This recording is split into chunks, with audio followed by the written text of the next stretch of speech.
দীঘার জগন্নাথ ধাম পুরীর পর প্রভু জগন্নাথ দেবের দর্শনের নতুন ঠিকানা।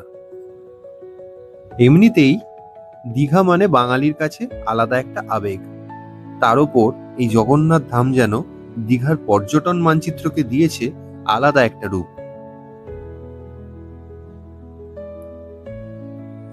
অক্ষয় তৃতীয়ার দিন উদ্বোধন হওয়া এই মন্দিরে রোজই হাজার হাজার পর্যটকের ঢল নামছে।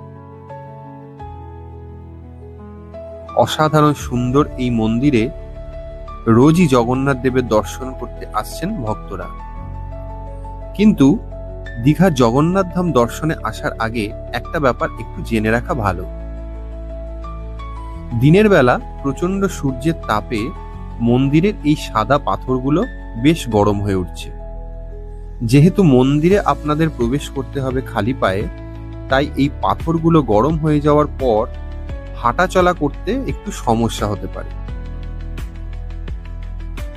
কিন্তু দিনের শেষে এই মন্দিরের অসাধারণ সৌন্দর্য আর প্রভু জগন্নাথ দেবের দর্শন আপনাদের সমস্ত সমস্যা ও কষ্টকে ভুলিয়ে দিতে পারে।